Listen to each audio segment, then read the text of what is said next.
Assalamualaikum warahmatullahi wabarakatuh. Selamat datang dan selamat berjumpa kembali di channel saya, Puji Prayoga, channel yang penuh inspirasi dan motivasi. Pada kesempatan kali ini saya akan membahas tentang apa yang perlu diwaspadai bagi para pedagang yang modalnya itu berhutang. Tapi sebelum video ini saya lanjutkan, silahkan tekan subscribe dan jangan lupa nyalakan tanda lonceng agar teman-teman semua tidak ketinggalan video-video terbaru dari saya. Para pedagang di dalam mulai perdagangannya itu tidak selalu menggunakan modal sendiri, baik itu untuk pembelian aset maupun untuk modal perdagangan.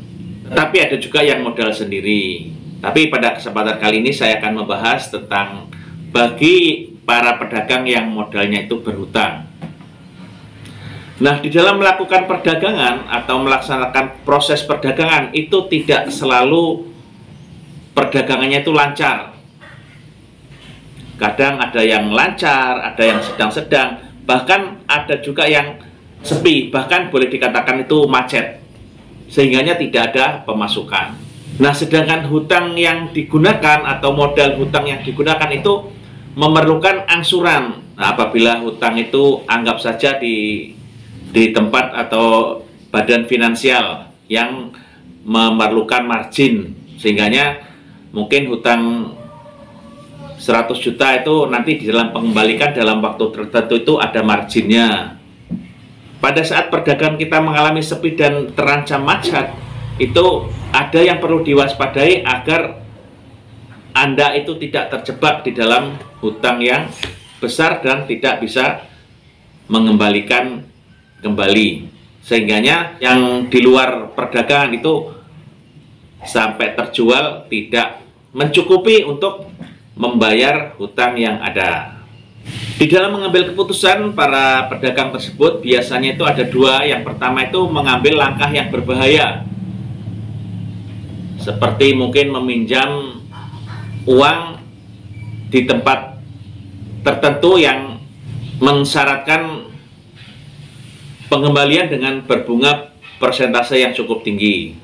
Memang sih di dalam transaksi peminjaman itu tidak memerlukan beberapa persyaratan yang rumit, langsung cair gitu untuk mengangsur angsuran permodalan tersebut. Tetapi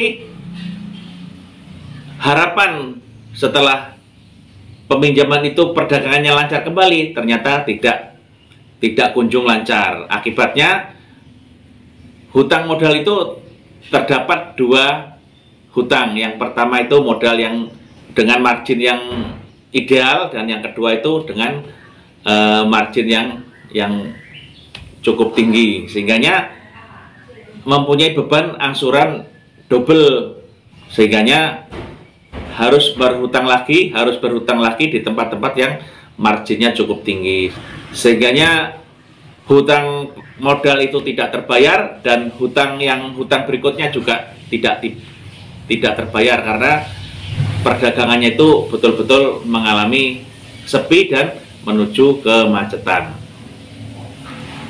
Nah, sebaiknya itu ngambil langkah penyelesaian yang kedua, yaitu langkah-langkah penyelesaian secara aman. Nah, apabila Anda sudah mengalami kemacetan dan angsuran itu terancam tidak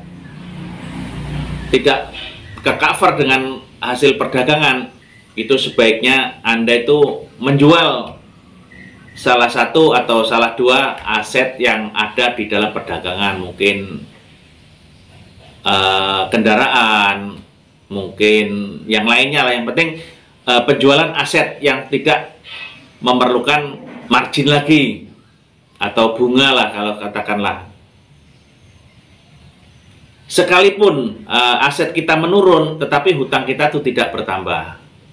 Jadi proses perdagangan itu berjalan walaupun kecil, tetapi proses pengangsuran modal itu tetap berjalan sesuai dengan jadwal yang ditentukan. Ya, dijual. Kalaupun sekalipun seluruh aset perdagangan dijual cukup untuk mencukupi, itu tidak jadi masalah. Bahkan Anda selesai tidak jadi berdagang, itu masih dikatakan baik karena tidak sampai menjual aset-aset rumah tangga yang lama. Yang berikutnya yaitu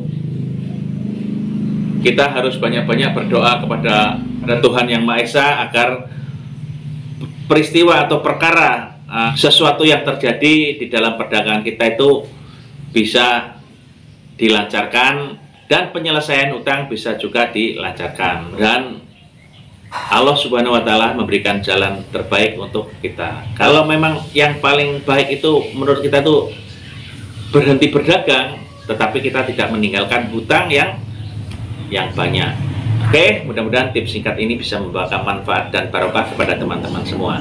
Sebelum video ini saya akhiri, silakan tekan like, komen, dan share agar teman-teman yang lain mendapatkan informasi-informasi terbaik dari kami. Saya akhiri, wassalamualaikum warahmatullahi wabarakatuh.